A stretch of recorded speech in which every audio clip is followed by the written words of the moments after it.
kan? Lalu berkatalah Elia, orang Tisbe dari Tisbe Gilead, kepada Ahab, demi Tuhan yang hidup, Allah Israel, yang kulayani, sesungguhnya tidak akan ada embun atau hujan pada tahun-tahun ini, kecuali kalau kukatakan. Kemudian datanglah firman Tuhan kepadanya, pergilah dari sini, berjalanlah ke timur, dan bersembunyilah di tepi sungai Kerit, di sebelah timur sungai Yordan. Engkau dapat minum dari sungai itu, dan burung-burung gagak telah kuperintahkan untuk memberi makan engkau di sana. Lalu ia pergi dan ia melakukan seperti firman Tuhan. Ia pergi dan diam di tepi sungai Kerit di sebelah timur sungai Yordan. Pada waktu pagi dan petang, burung-burung gagak membawa roti dan daging kepadanya, dan ia minum dari sungai itu. Demikian jauh pembacaan firman Tuhan. Yang berbahagia adalah kita sekalian yang telah mendengarkan firman, merenungkan, dan tentunya melakukan dalam kehidupan kita hari lepas hari. Terpujilah Tuhan Yesus, Juru Selamat kehidupan kita, orang-orang yang percaya. Bapak Ibu, saudaraku yang dikasihi Tuhan, sebelum saya menyampaikan firman Tuhan, mari sekali lagi kita berdoa. Biar Kuasa Roh Kudus memimpin, menuntun setiap kita, memberikan pengertian yang dalam buat setiap kita. Bapa di sorga, di dalam nama Yesus, saat hari ini kami mengucap syukur karena kasih karunia Tuhan telah dinyatakan kepada setiap kami. Sehingga hari ini kami boleh memuji, memuliakan, merenungkan kebenaran firman Tuhan. Kami sangat membutuhkan pewahyuan yang baru, yang segar, supaya setiap kami yang hadir pada saat hari ini, apapun masalah, pergumulan yang sedang kami hadapi, kami tetap eksis, kami tetap maju di dalam Tuhan, dan kami tetap melewati setiap masalah pergumulan yang ada. Karena kami percaya Tuhan selalu menolong setiap kehidupan kami, orang-orang yang berharap kepadamu. Mari Roh Kudus mampukan setiap kami, juga hamba-Mu, untuk menyampaikan dan melaksanakan setiap kebenaran firman Tuhan. Terima kasih Bapa, hanya di dalam nama Tuhan Yesus. Haleluya. Amin.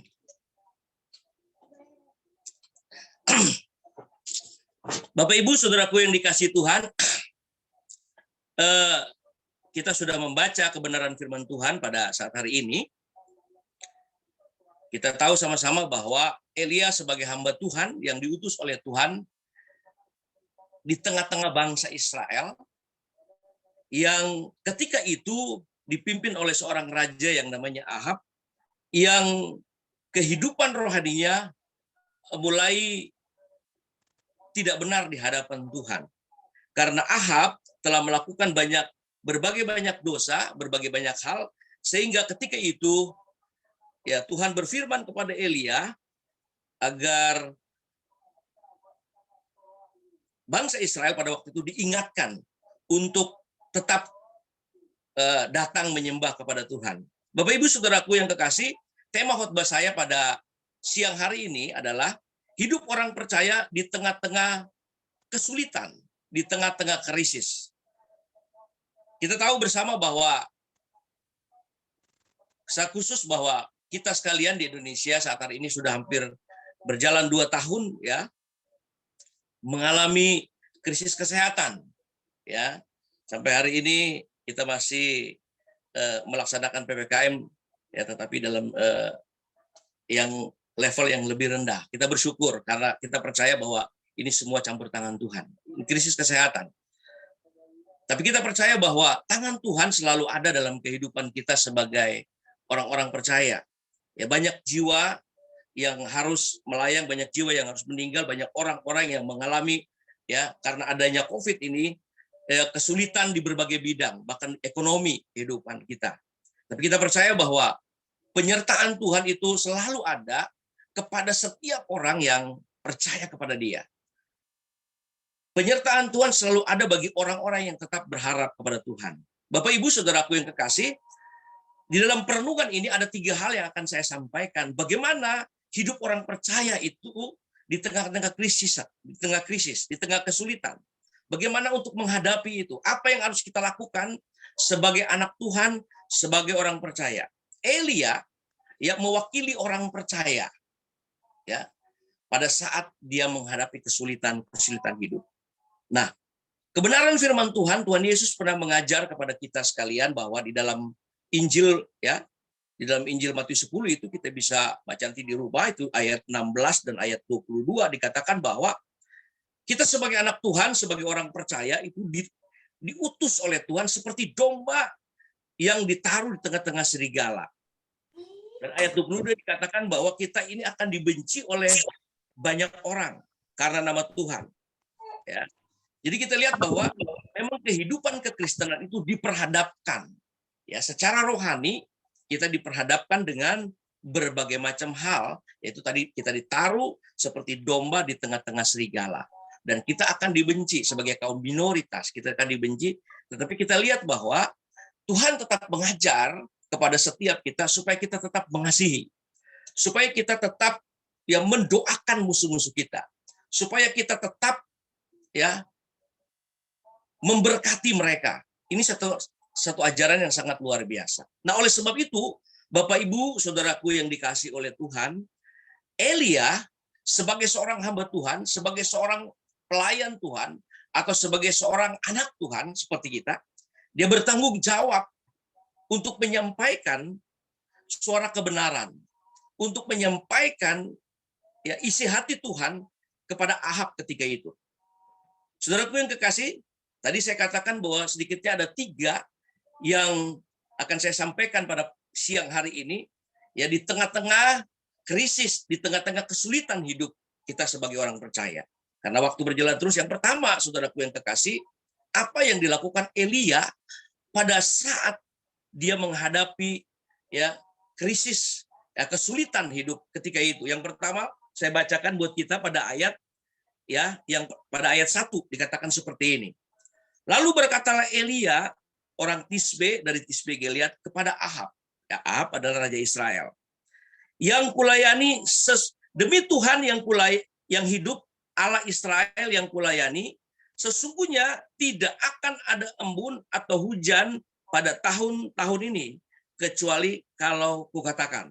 Kita lihat Elia sebagai anak Tuhan, sebagai orang percaya,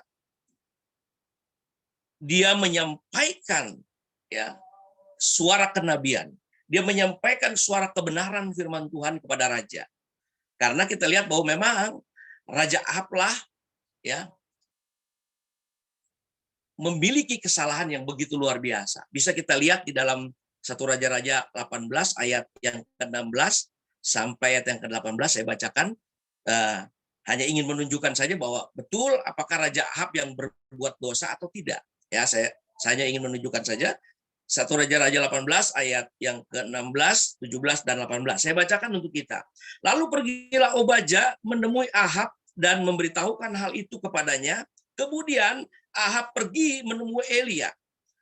Segera sesudah Ahab melihat Elia, ia berkata kepadanya, "Engkaukah itu yang mencelakakan Israel?" Ya, jadi Ahab ya menuduh Elia yang mencelakakan Israel. Ya, dikatakan, jawab Elia kepadanya, "Bukan aku yang mencelakakan Israel, melainkan engkau ini dan kaum keluargamu, sebab kamu telah meninggalkan perintah-perintah Tuhan, dan engkau ini telah mengikuti para Baal." Kita lihat, ya. Bapak Ibu, saudaraku yang dikasihi Tuhan, yang pertama bahwa Elia sebagai anak Tuhan, sebagai orang percaya, dia tetap hidup dalam kebenaran firman dan tetap berani menyatakan kebenaran firman dan dia tidak kompromi dengan dosa.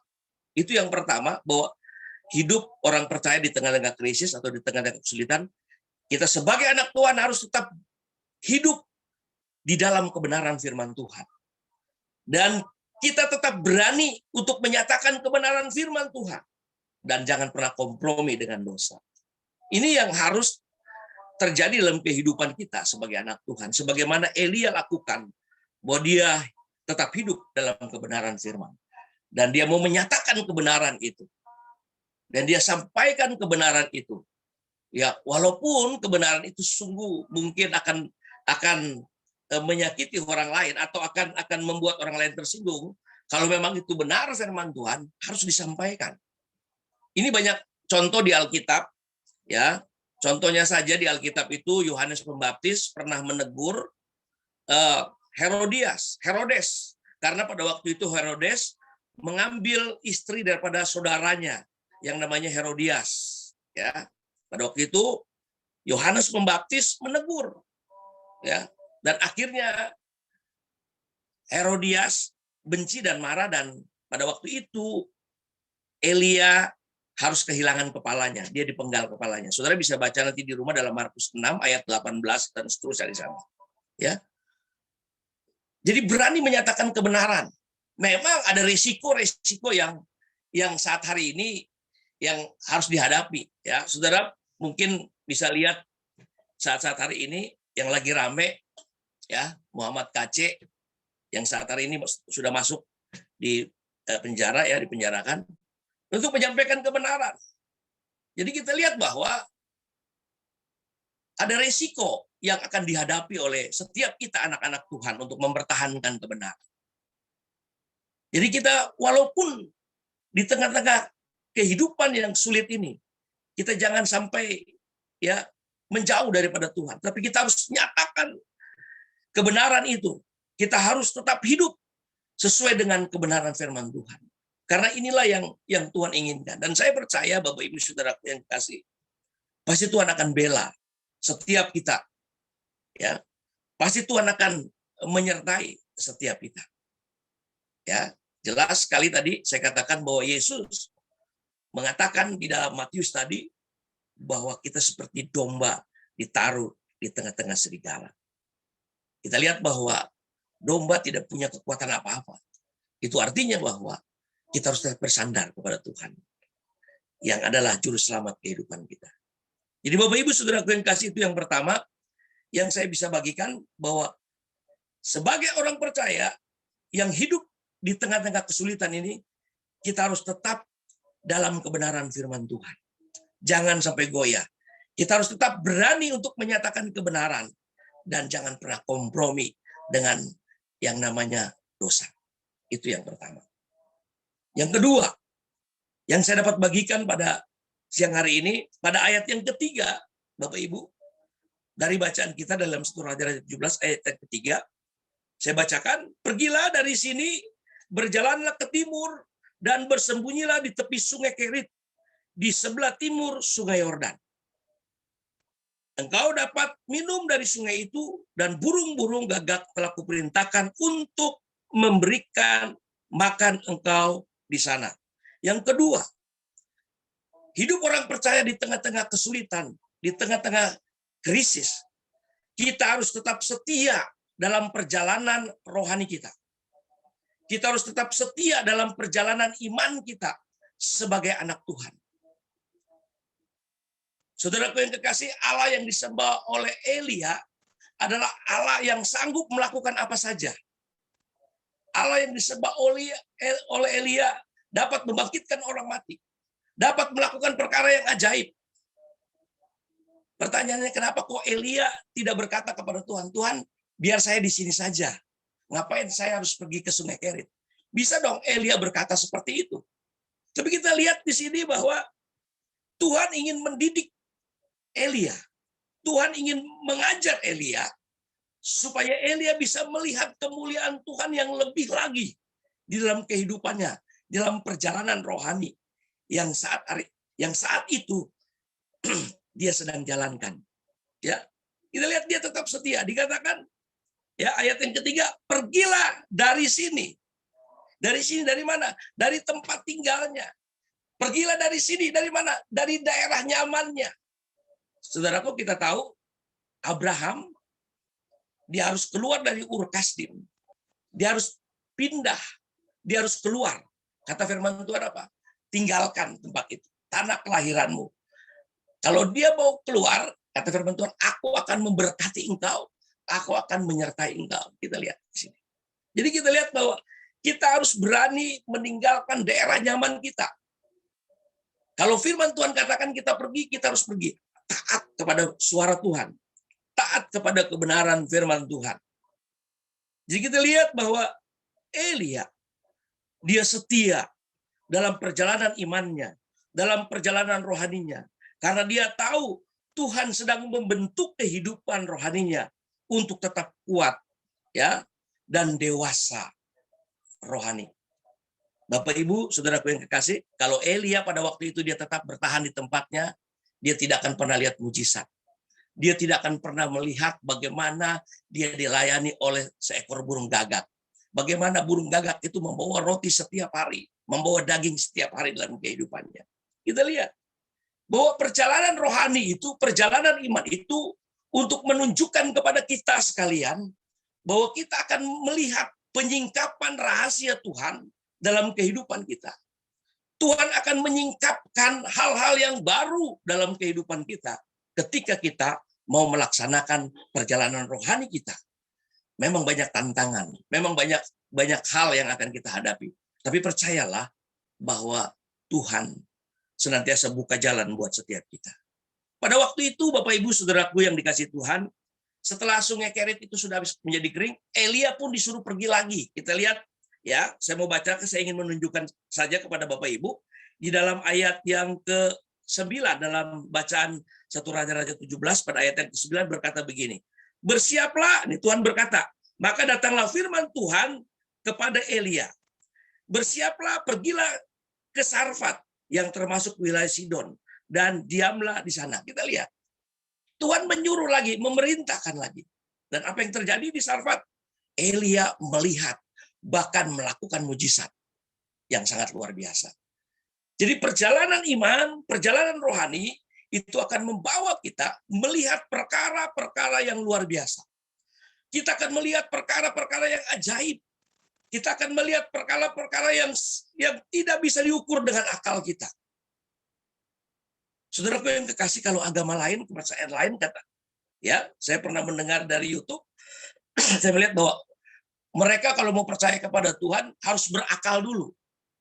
Setelah berakal baru beriman. Kalau kita kan terbalik, beriman dulu, baru kita punya akal. Karena iman itu di atas akal manusia. Ya, iman itu di atas akal. Nah, oleh sebab itu, Bapak Ibu Saudaraku yang kekasih, ya, kalau kita punya akal dulu beriman, saya percaya Abraham tidak akan pernah mau keluar dari negerinya. Saya percaya Abraham tidak pernah mau untuk menyerahkan anaknya. Karena dia beriman. Kalau orang yang berakal kan, mana mungkin mau menyerahkan anaknya untuk dikorbankan. Ya, pada akhirnya bukan anaknya pun yang dikorbankan, ada domba yang disiapkan Tuhan. Itu karena apa? Karena iman. Dan kita lihat dalam Ibrani, dia dicatat di sana karena iman Abraham mengorbankan anaknya. Ini sangat luar biasa. Jadi Bapak Ibu, saudaraku yang dikasihi Tuhan, di tempatnya masing-masing, mari kita mau tetap setia dalam perjalanan rohani kita. Karena kita akan melihat keajaiban demi keajaiban yang Tuhan nyatakan dalam kehidupan Bapak Ibu Saudaraku yang kekasih. Bapak Ibu yang kekasih dalam Tuhan, itu sudah saya alami. Ya, saat hari ini istri saya sedang ada di rumah sakit dan saya percaya dia sudah disembuhkan. Saat hari ini dia ada di rumah sakit. Ya. Dan tadi saya telepon dia sudah mendingan. Saya percaya bahwa pekerjaan Tuhan, tangan Tuhan, memakai dokter, memakai para perawat. Ya. Dan mungkin hari ini atau besok dia sudah kembali pulang. Ya, dia sedang dirawat di RSPAD saat hari ini. Dan saya percaya bahwa mujizat Tuhan berlaku bagi setiap kita, orang-orang yang percaya. Oleh sebab itu, Bapak Ibu Saudaraku, mari kita tetap setia dalam perjalanan rohani kita. Kita tetap setia kepada iman kita kepada Yesus Kristus. Karena lewat itu mujizat Tuhan akan dinyatakan buat kita. Amin Bapak Ibu ya. Oke. Sekarang yang ketiga, yang terakhir. Yang ketiga, yang terakhir, ya, bagaimana hidup orang percaya di tengah-tengah kesulitan, di tengah-tengah krisis. Apa yang dilakukan oleh Elia? Yang ketiga, saya baca ayat yang kelima. Lalu ia pergi dan ia melakukan seperti firman Tuhan. Yang kelima, Elia tidak meragukan kebenaran firman Tuhan. Elia tidak meragukan kebenaran firman Tuhan. Sedikit pun dia tidak pernah meragukan. Oleh sebab itu, dia pergi. Ya, dia tidak pernah ragu akan kebenaran firman Tuhan. Ada berapa banyak orang yang meragukan kebenaran firman Tuhan, sehingga mujizat tidak pernah terjadi. Saudaraku yang kekasih, saya mau lihat contoh dalam Alkitab. Ada seorang bapak, ya seorang kepala rumah ibadat yang datang kepada Yesus, ya, yang datang kepada Yesus. Dan pada waktu itu ada banyak orang yang berkata anaknya sudah mati, ya.